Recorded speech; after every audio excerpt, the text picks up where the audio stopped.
Cerita diawali dengan memperlihatkan geng motor yang diketuai oleh seorang bos narkoboy yang bernama, kita panggil saja si bos. Ia memiliki seorang putra yang sangat disayanginya. Namun karena usianya masih muda dan kurang berpengalaman, si bos lebih sering mempercayakan segala sesuatu kepada tangan kanannya yang bernama broker. Your guy gets held up at Port Arthur. That is not my problem. Tapi di malam itu ternyata aksi mereka telah diketahui oleh polisi dan mereka semua pun digerebek. Aksi baku tembak pun tak terelakkan dan anehnya lagi, broker terlihat malah melindungi para polisi yang menangkapnya. Dan ternyata broker merupakan agen polisi yang memang ditugaskan untuk menyamar.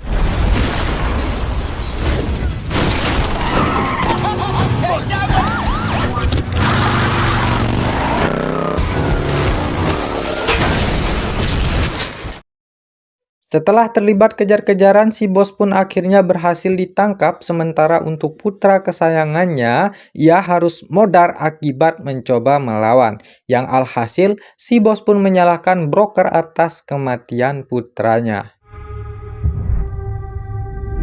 You murdered my son! Broker! Broker! Waktu menunjukkan 2 tahun kemudian. Di kota kecil yang sangat damai terlihat seorang anak gadis bernama Maddie yang asik bermain di halaman sekolah. Tiba-tiba seorang anak laki-laki, kita panggil saja Roy, yang mukanya agak menjengkelkan mengganggunya. Maddie berusaha memperingatkannya namun tak digubris. Bukannya menangis, Maddie ternyata cukup jago dalam bela diri. Ask twice. Akibat tindakannya ini, ayah Maddie harus menerima telepon dari kepala sekolah. Dan ayahnya tak lain tak bukan adalah jagoan kita semua, yaitu broker. Maka pantas saja Maddie cukup jago dalam berkelahi. Sesampainya di sekolah, terlihat orang tua dari anak laki-laki tadi sangat marah, apalagi pihak sekolah juga menganggap ini bukan salah Maddie. Namun tetap saja salah satu gurunya di sana harus memberikan broker nasihat dalam mengurus anaknya. It's good teaching your little girl to fight? Yes, ma'am. Thank you. Dari sini juga kita diberitahu kalau broker dan putrinya belum lama pindah ke kota tersebut. But I'm not different. Well, from him you are. Singkat cerita, saat di parkiran, ibu dari anak laki-laki tadi yang bernama Casey tak berhenti mengompori suaminya agar memberikan broker dan putrinya sebuah pelajaran. Namun hal itu justru malah berakhir dengan dipermalukannya mereka berdua. Jimmy, Jesus Christ. Film kemudian memperlihatkan beberapa anak muda yang sedang asik berpesta ganja, namun tiba-tiba seorang pria paruh baya bernama Gator mendatangi mereka dan mematahkan salah satu betis dari anak tersebut.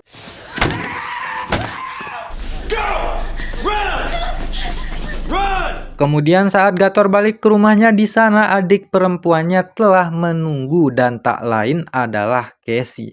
Malam itu ia meminta bantuan ke kakaknya untuk memberi broker beberapa pelajaran demi membalaskan dendamnya.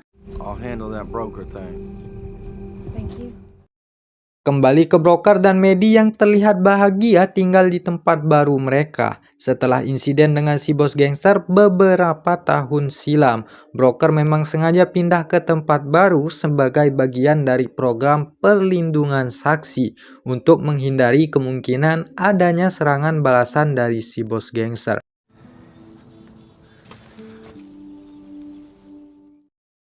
Tak ingin masalah kemarin menjadi panjang dan menimbulkan masalah yang lebih besar, broker pun mendatangi ayahnya Roy, yaitu Jimmy, untuk meminta maaf atas kejadian kemarin. Yang karena Jimmy pada dasarnya orang baik, ia pun menerima permintaan maaf tersebut. Good now, Jimmy? Yeah, all right.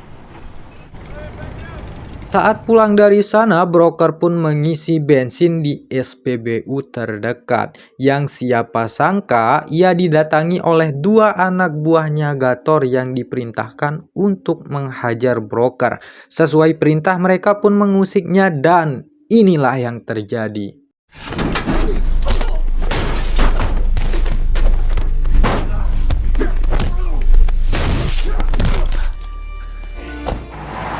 Tak terima anak buahnya dikalahkan dengan mudah, Gator pun turun tangan langsung dengan mendatangi kediaman broker. Di sana dengan sangat tenang Gator berhasil masuk ke sebuah ruangan basement. Dan malam itu Gator berhasil kabur dari sana tanpa disadari oleh siapapun. Ia juga sempat mengambil beberapa file penting dari basement, salah satunya file mengenai penangkapan si bos gangster. Gator masih tak percaya ia berhasil menemukan agen yang selama ini si bos gangster cari. Very nice to meet you, Agent Broker. Setelah mengetahui rahasia dari broker, Gator memutuskan untuk menyusun sebuah rencana, di mana keesokan paginya ia meminta pacarnya yang bernama Cheryl untuk datang ke tempatnya. Di sana ia pun menyampaikan strateginya, di mana seperti kita tahu Gator adalah seorang pembuat dan pengedar narkoboy kecil-kecilan. Ruang lingkup dan jaringannya pun masih sangat kecil sehingga bisnisnya agak kurang berkembang dan hanya diedarkan di sekitaran kotanya saja. Oleh karena itu Gator meminta Cheryl bertugas sebagai perantara dan menemui pengacara si bos gangster untuk memberitahu bahwa Gator punya informasi tentang keberadaan sosok broker yang selama ini dicari-carinya. Dan sebagai imbalannya Gator ingin koneksi si bos gangster demi untuk mengembangkan bisnis haramnya tersebut. Just trust me. Tak butuh waktu lama bagi Cheryl untuk bisa bertemu dengan si pengacara, di mana beliau langsung menemui si bos gangster di penjara dan memberitahu bahwa ada seseorang yang mengetahui keberadaan si broker. Sehingga si bos pun langsung menghubungi para anak buah geng motornya agar segera turun ke lapangan. Dia bernama Cyrus, sosok orang kepercayaan si bos gangster yang ditugaskan untuk menemui Cheryl dan mencari di mana broker berada. He's a gift. He's a gift. Singkat cerita, saat broker merayakan ulang tahun putrinya, ia pun curhat kepada Samsul yang merupakan sahabat dekatnya. Awalnya broker mengira jika itu adalah perbuatan Jimmy, ayahnya si Roy. Tapi menurut Samsul, Jimmy tidak akan sampai berani melakukan hal seperti itu. Dan yang paling mungkin melakukannya adalah kakaknya si Casey, yaitu Gator. Yang dari rumor yang beredar, Gator memang sudah lama digosipkan punya tempat pembuatan narkoboy dan sering menjadi jagoan di kota ini. Mendengar kata narkoboy tentunya broker jadi was-was karena punya pengalaman buruk dengan si bos gangster. Sehingga ia pun segera menghubungi rekannya di kepolisian untuk mencari tahu tentang sosok si Gator ini. Oh, and in case you got any interest, Tak butuh waktu lama bagi si rekan untuk mendapatkan informasinya, di mana broker diberitahu bahwa Gator memiliki seorang pacar bernama Cheryl yang ternyata adalah mantan anggota geng motornya si bos gangster. Sehingga hal itu cukup membuat broker menjadi was-was akan keselamatan ia dengan putri kecilnya.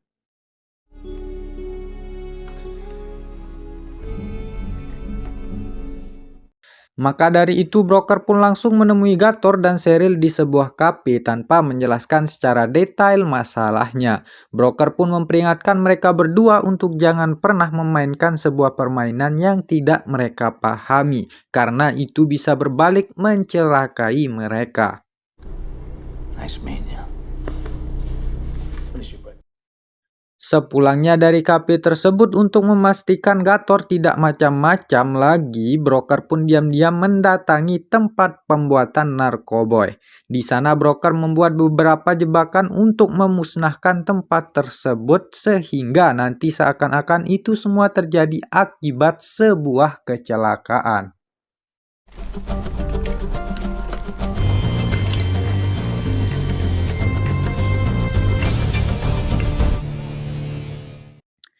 Broker bermaksud untuk segera pulang, namun tanpa diduga muncullah beberapa anak buah si Gator yang berhasil membuatnya tak sadarkan diri. Akibat kekalahan mereka tempo hari, para kroco-kroco ini pun menghajar Broker. Dan ketika perlakuan mereka semakin lama semakin keterlaluan, lalu tiba-tiba Read her a bedtime story.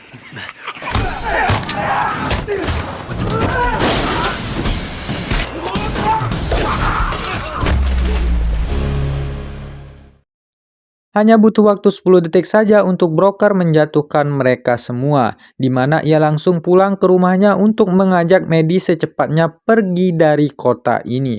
Sorry. Tepat di saat bersamaan kita akan melihat Gator kedatangan tamu yang sudah lama ditunggu-tunggu, yaitu Cirrus dan geng motornya. Setelah deal-dealan tentang kesepakatan dan imbalannya, Gator pun langsung memberitahu lokasi rumah Broker dan putrinya, di mana Cheryl diminta untuk mengantarkan mereka semua ke sana, sementara Gator sendiri memilih untuk tetap berada di sana demi menghindari kecurigaan orang sekitar. I'll bring her back. Kembali ke Broker yang masih belum selesai berkemas, bukannya dibawa nanti saja, Broker justru malah menyuruh Samsul untuk sekalian membawa kuda-kudanya untuk dimasukkan ke dalam mobil besar. Sehingga ketika Cirrus dan pasukan tiba, di sana orang yang pertama kali didatangi adalah Samsul yang kebetulan sedang berada di luar. Tak diduga, Samsul berhasil menghabisi satu anak buah Cirrus, meski akhirnya ia terkena tembakan dan sempat menyalakan klakson untuk memperingatkan si Broker.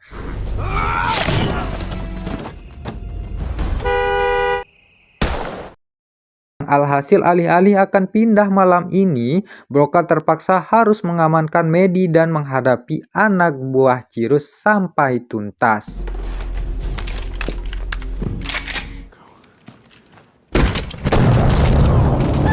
Saat terjadi baku tembak itulah Maddie teriak yang akhirnya membuat ia ketahuan dan ujung-ujungnya membuat Broker menjadi kerepotan, di mana Maddie berlari ke arah sungai sehingga Broker terpaksa harus mengejarnya dan ya, muncullah Cirrus yang menginginkan pertarungan tangan kosong.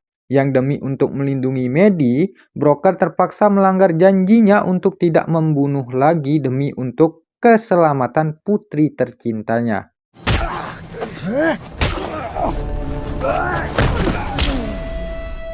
Tak diduga, Maddie bertemu dengan Cheryl yang sebenarnya tak ingin melibatkan anak-anak dalam masalah ini. Sehingga ia pun memutuskan untuk kabur membawa serta Maddie untuk menghindari keributan yang terjadi. Selesai dengan Cirrus, Broker pun terlambat mengejar Maddie. Beruntung, Sheriff dan pihak kepolisian segera tiba di sana.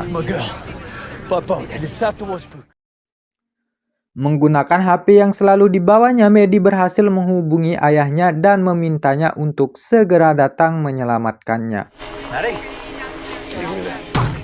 Tanpa izin terlebih dahulu, Broker pun mengambil alih mobil milik Sheriff untuk pergi ke markas Gator, di mana Maddie sendiri sudah tiba di sana lebih dahulu. Yang alangkah terkejutnya Gator saat mendapati Cheryl membawa Maddie ke tempatnya, tanpa sadar jika keputusan Cheryl ini justru akan membuat mereka berdua dalam masalah besar. Can you do that?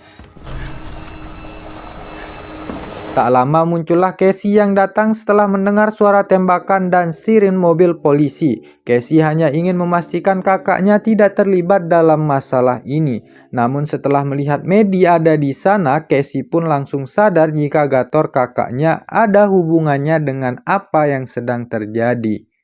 Yang ketika Casey bermaksud menyalakan lampu gudang, tiba-tiba saja lampunya mengalami konsleting hingga membuat gudang tempat pembuatan narkobonya habis terbakar.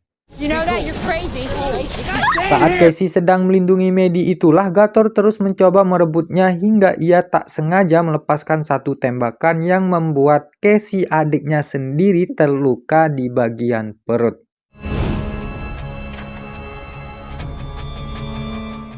Ia pun membawa Maddie kabur untuk dijadikan sandranya dan sungguh Gator hanya semakin memperkeruh suasana ketika ia membawa Maddie kabur bersamanya karena tidak hanya polisi saja yang mengejarnya, tapi juga ayahnya Maddie yaitu Broker yang pastinya tidak akan membiarkan putri tercintanya terluka.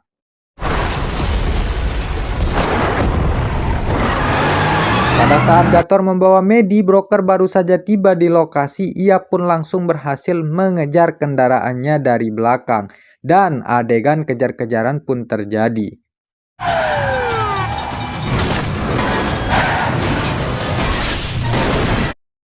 Berlokasi di atas jembatan yang kedua, akses masuknya sedang ditutup. Gator pun terlihat menghampiri Broker yang masih terjebak di dalam mobil. Yang ketika Gator mengarahkan pistolnya kepada Maddie, disitulah Broker langsung melepaskan dirinya dan menghajar Gator hingga tak sadarkan diri.